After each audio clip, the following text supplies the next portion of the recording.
ये वीडियो बनाने का मकसद सिर्फ़ इतना है कि मैं आप लोगों को अपनी खुशी में शामिल कर सकूँ। भाई मेरा नाम है ज़ुफ़राना फ़ारूक़ी और मैं अपने बेटे, अपने हस्बैंड के साथ इस वक़्त निकली हूँ दिल्ली के लिए। तो ये मेरा बेटा है अमान, जिसकी शादी की डेट फ़िक्स करने के लिए हम जा रहे हैं रामपुर और रामपुर जाने के लिए हमें दिल्ली जाना है। तो सामान पैक करके आप लोगों के साथ में फ्री लाइव सेशन फ़िनिश करने के बाद ये रहा सामने हमारा घर। हम पहुँच गए बाहर और यहाँ बारिश हो रही थी, बट कहते हैं ना कि एक खुशी के आगे इतनी सी बारिश भी क्या होती है। तो भाई कहाँ जा रहे हैं, कैसे जा रहे हैं, ये मैं आपको आगे बताती रहूँगी। फ़िलहाल तो मिलिए हमारे हैंडसम बॉय पापू से और ये रहा हमारा हैंडसम बेटा अमान। तो भाई हमारी गाड़ी आ चुकी थी, हमने ओला बुला लिया था, हमें जाना था बांद्रा टर्मिनस क्योंकि वहीं से जो है हमारी रिज़र्वेशन ट्रेन थी। तो सर ने यहाँ पर बैग रखवा दिया और हमारे बच्चों ने हमें सी ऑफ़ किया और सी ऑफ़ करने के बाद में वो निकल गए घर के लिए और हम निकल गए अमान के ससुराल के लिए। तो अमान के ससुराल जाने के लिए हमें जाना था बांद्रा टर्मिनस। यहाँ हमने बांद्रा टर्मिनस पे बैठकर ट्रेन का वेट कर रहे थे। एक्चुअली आप लोगों की बहुत सारी बातें थी जब हमने पापू की एंगेजमेंट का वीडियो जो है अपलोड किया था, तब आपने कहा कि बड़े वाले की एंगेजमेंट नहीं हो रही है क्या, अमान तो बड़ा है। मैं ये बात आप लोग को बताना चाहती हूँ कि अमान के लिए हमें एंगेजमेंट नहीं करनी है, हमें डायरेक्ट उसकी शादी करनी थी, इसलिए हमने एंगेजमेंट का वो ही नहीं रखा था। तो यहाँ पर हमारी ट्रेन आ गई थी। ट्रेन के मज़े लेते हुए हम जो है आगे बढ़ते जा रहे थे। ये 4 दिन का सफ़र मैं बिल्कुल काम को छोड़कर बाहर निकलती हूँ। इसके लिए मेरे व्लॉग भी आप बहुत ज़्यादा नहीं देखोगे। मैं बहुत ज़्यादा मोबाइल लेकर भी नहीं बैठती हूँ। जब मैं घर से बाहर निकलती हूँ मैं फुल एन्जॉय करती हूँ। तो फाइनली हम यहाँ पर पहुँच गए थे निज़ामुद्दीन रेलवे स्टेशन पर। निज़ामुद्दीन रेलवे स्टेशन पर पहुँचने के बाद में हमने यहाँ से करी रिक्शा, क्योंकि हमें यहाँ से जाना था आनंद विहार बस अड्डे पे। वहाँ से हमें वॉल्वो पकड़ के निकलना था रामपुर के लिए। तो जल्दी चलो। खिलाओ ना।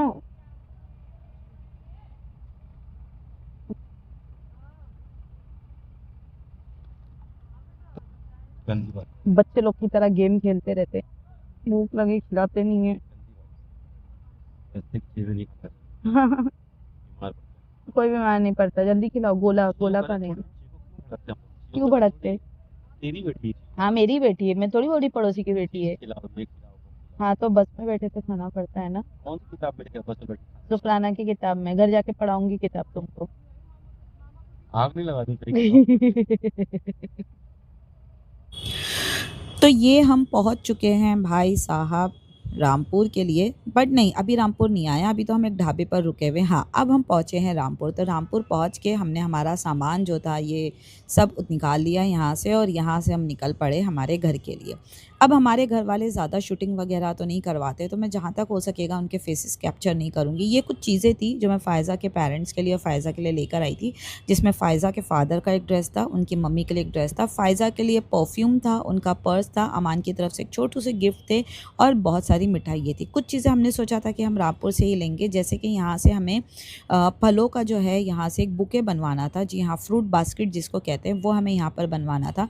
तो हमने जो है 2-3 दुकानों पे बात करने के बाद में फाइनली एक फ्रूट बास्केट यहाँ पर बनवा ली, जो कि भैया जी ने बहुत अच्छे से ही इसको पैक करके दिया और बहुत ज़्यादा महंगा भी नहीं था। ये अराउंड 1500 रुपीज़ में अराउंड 9 किलो से ज़्यादा के फ्रूट्स के साथ में उन्होंने ये एक फ्रूट बास्केट तैयार करी थी, जो कि मुझे काफ़ी अट्रैक्टिव लगी। ऐसा हमारे बॉम्बे में मैंने नहीं देखा है, या शायद मेरा कभी इत्तेफाक नहीं हुआ हो, बॉम्बे में ऐसा होता भी हो। आपके यहाँ ऐसा होता है कि मुझे कमेंट करके ज़रूर बताइएगा। फ्रूट बास्केट जा रही थी तो हमने सोचा फ्रूट बास्केट के साथ में जो है हमारी फ़ायज़ा के लिए भी कुछ खाने के लिए स्नैक्स वगैरह हो जाए। तो मैं यहाँ पर सामने ही एक फ़ेमस शॉप थी वहाँ पे चली गई और वहाँ से हमने जो है कुछ बास्केट्स चेक करी। ये सारी बास्केट तो हमने हमारी क्लास में भी बनाना सिखाया, बट हम ऐसी जगह थे जहाँ पर हम तैयार नहीं कर सकते थे। तो फाइनली हम ये सारी चीज़ें अपनी लेकर आ गए घर पे और ये बैग है जिसके अंदर फ़ायज़ा के लिए हमने सारा सामान रखा हुआ है।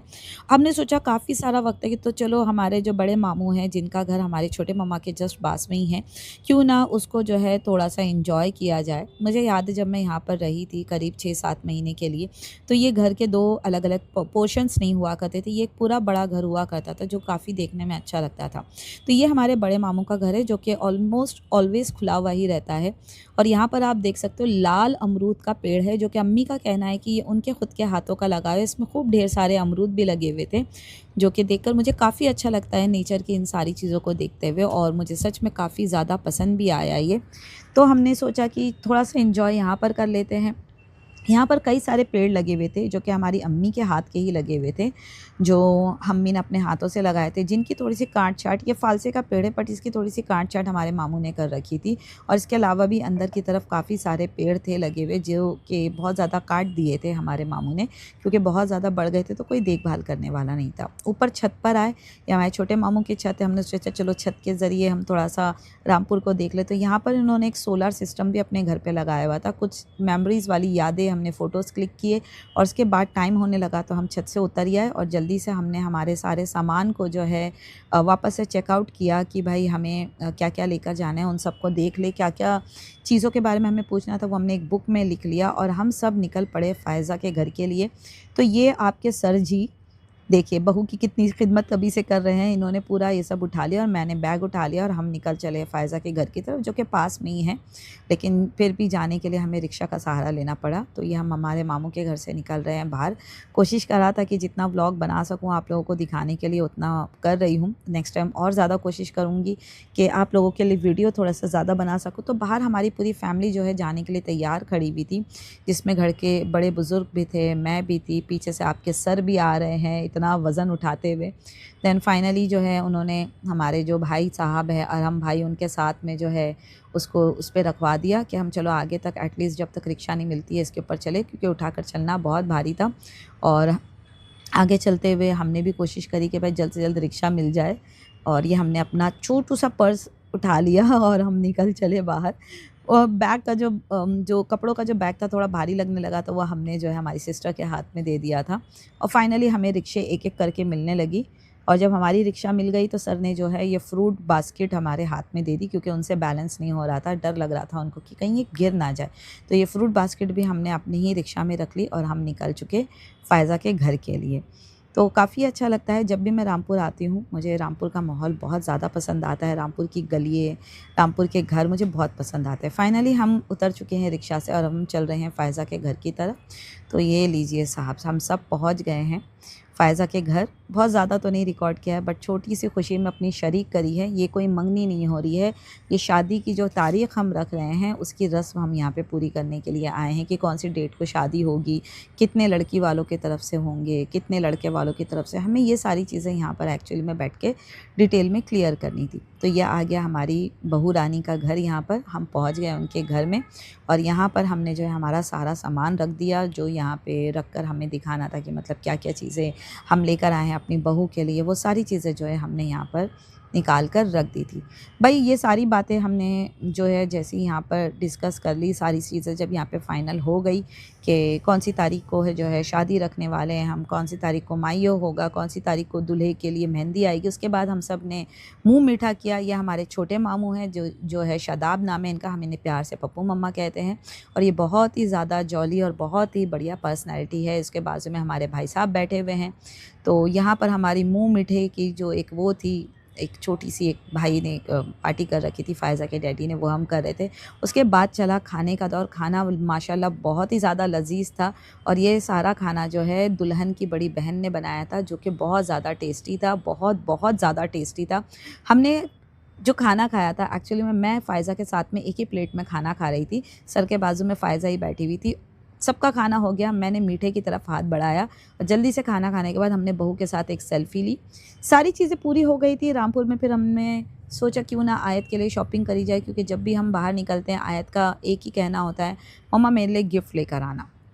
तो यहाँ पे सर को कपड़ों की पहचान अच्छी थी, तो सर चेक कर रहे थे कि कौन से कपड़े मेरी बेटी के लिए ज़्यादा अच्छे लगेंगे और ये रामपुर से ही हम जो है हमारी बच्ची के लिए शॉपिंग कर रहे थे। कॉर्ड सेट थे, कुछ बिना सिले कपड़े थे, कुछ मेरे लिए भी कपड़े थे। आयत के और मेरे तो एक ही जैसे कपड़े आते हैं, तो हम लोगों ने अपने दोनों के लिए एक जैसे ही कपड़े यहाँ पर ले रखे थे, जो कि काफ़ी हमें अच्छे भी लगे और खूब सारा हमें मज़ा आया इन कपड़ों की शॉपिंग करते हुए भी। अब भाई मैं जहाँ जाऊँ वहाँ पर कपड़े, लिपस्टिक और खाने, ये सारी चीज़ें अगर ना हो तो मुझे मज़ा ही नहीं आता। तो जल्दी-जल्दी हमने कोशिश करी कि सारे कपड़ों की शॉपिंग कर ली जाए, जल्दी से बार्गेनिंग कर ली जाए।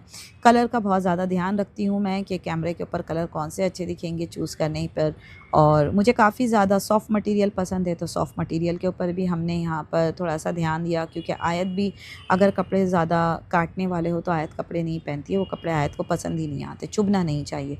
तो फाइनली हमने यहाँ पे शॉपिंग कर ली थी कंप्लीट, और कंप्लीट करने के बाद में हमने उनको पेमेंट किया, और पेमेंट करके हम यहाँ से निकल गए। और निकलने के बाद हम चले गए थे अमरोहा के लिए। तो भाई ये रहा हमारा अमरोहा। हम अमरोहा में अपने ससुराल पहुँच चुके हैं, बल्कि ससुराल से भी निकल चुके हैं हम घूमने के लिए। और पीछे से ये रहे आपके सर, और सर के बाद जो है हमारे, आपको दिखेंगे पीछे से हमारे देवर, जो कि हमने बहुत ज़्यादा कहना, इनकी खातिरदारी के क्या ही कहने।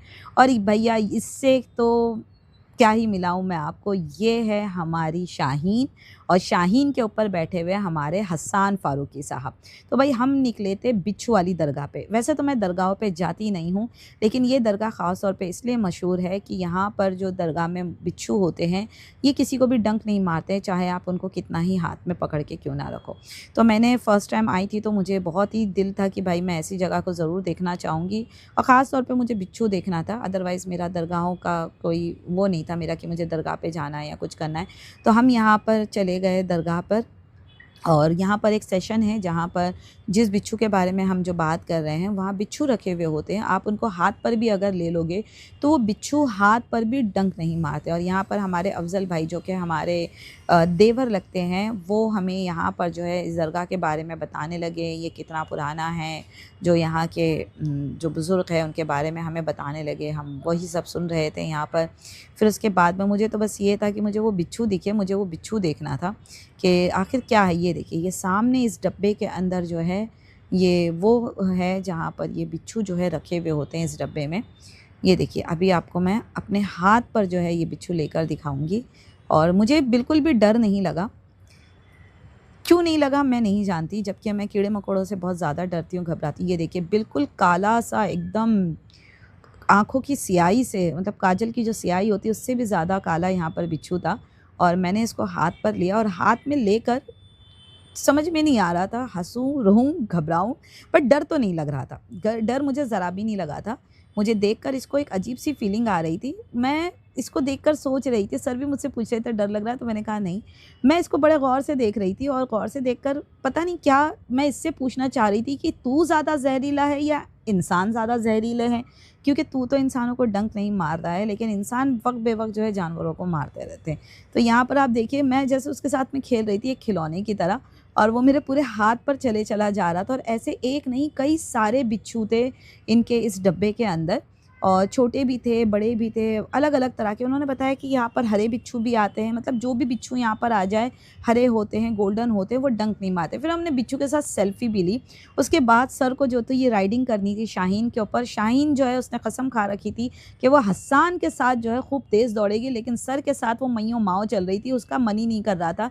क्योंकि जो घोड़ा हो या जानवर हो, अपने मालिक को बहुत अच्छे से पहचान लेता है, और सर बहुत स्लो चल रहे थे। सर के पीछे-पीछे हम पैदल चल रहे थे, और यहाँ पर स्कूल के बाद, काफ़ी दिनों के बाद में, हमने जो है यहाँ पे कैक्टस के पेड़ देखे।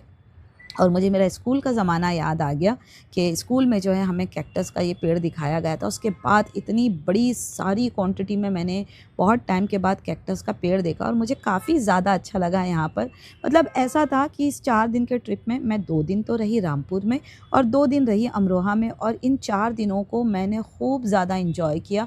2 दिन रामपुर वालों के साथ में, 2 दिन अमरोहा और इस हरियाली के साथ में, मुझे काफ़ी अच्छा लगा। जैसे ही हम थोड़ा-सा आगे बढ़े, ईदगाह पर हमने देखा यहाँ पर कुछ बच्चे जो है यहाँ पर जमनीए तोड़ रहे थे। ये जामुन नहीं है, ये जमनी है, जामुन का छोटा भाई। एक बच्चा पेड़ पर चढ़ा हुआ था, और वो कहने लगा रुको मैं आपके लिए भी तोड़ कर लाता हूँ। लेकिन बाकी के नीचे बच्चों को भैया कहाँ फुर्सत थी, उन्होंने तो जैसी ही टहनी उनके हाथ में लगी, ऐसा लग रहा था कि ज़लज़ला आ गया। कहाँ-कहाँ के बच्चे आ गए, और उन्होंने मुझे एक भी जमनी लेने का मौका नहीं दिया। ये देखिए, ये आ गई जमनी, और ये आ गए बच्चों के हाथ, और यहाँ पर मच गया तूफ़ान। ये बच्चों ने एक-एक करके सारी जमनियाँ तोड़ ली, मुझे भी एक मिलने का एक मौका नहीं दिया इन लोगों ने। देन फाइनली 2 बच्चों ने जो है अपने हिस्सों में से मुझे एक-एक जमनी दी खाने के लिए, और यकीन मानो इतनी मीठी थी ना ये जमनी, मुझे बहुत अच्छी लगी ये जमनी खा के। अच्छा लगा, पेड़ के टूटे हुए जामुन का एक अलग ही मज़ा होता है। तो मैंने जब वो जमनी खाई, मुझे सच में बहुत प्यारी लगी, बहुत ज़्यादा टेस्टी लगी है जमनी। तो अच्छा लगा घूम फिर के शाहीन के साथ में। अब मैंने सोचा यार शाहीन के साथ में एक आधी सेल्फ़ी निकाल ही लूँ, लेकिन शाहीन भी अपने ही नखरों में थी, बड़े ज़्यादा नखरे करे। अब इतने समझाने के बाद, हाँ भाई बहुत प्यार से मैंने उसको समझाया था, क्योंकि घोड़ा काटता भी है, मैंने बहुत उसको समझाया था। उसके बाद फाइनली उसने 1-2 फ़ोटो क्लिक करवा लिए थे मेरे से। बिच्छू वाली दरगाह के बाद में हमारे रिलेटिव का यहाँ पर आम का बाग भी था, तो सबने कहा चलो आम का बाग दिखा कर लाते हैं। तो हम पहुँच गए इस आम के बाग में। मुझे नहीं लगा था कि इस बाग के अंदर अभी इतने आम लगे होंगे, क्योंकि मौसम का आखिरी आम चल रहा था, लेकिन यकीन मानो इतने ढेर सारे आम अभी भी लगे हुए थे। और हमने आम के साथ भी ढेर सारी सेल्फ़ी निकाली, सर के साथ भी ढेर सारी, शाहीन के साथ भी ढेर सारी सेल्फ़ी निकाली। जी अस्सलाम वालेकुम। कैसा लगा आपको अमरोहा? बहुत बढ़िया, और यहाँ के नज़ारे कैसे लगे आपको? बहुत शानदार। देखिए कितने प्यारी प्यारी बदली आई है। और आपका बड़ी खुशी हुई कि आप पहली बार अमरोहा आई, और आपके आने से देखिए अल्लाह ताला ने मौसम भी बहुत अच्छा कर दिया। मतलब बहुत गर्मी थी, मगर ये अच्छा मौसम ले आए। आप अपने कदम लेके आई यहाँ पे, बहुत अच्छा मौसम हुआ। और अच्छा लगा आपको अमरोहा? बहुत प्यारा। पीटीवी से चांद नवाब। चांद नवाब। कहाँ आई है? जबरदस्ती खमा खाई। कहाँ है बारिश? कोई बारिश नहीं है अभी। बारिश रे बारिश। जब तक हम तरबतर ना हो जाए बारिश नहीं आई है। अब आई, अब आई। बुरखा है ना, छूती नहीं है बारिश जल्दी। लोकेशन डालो, नहीं डालो। भाई हम तो भीग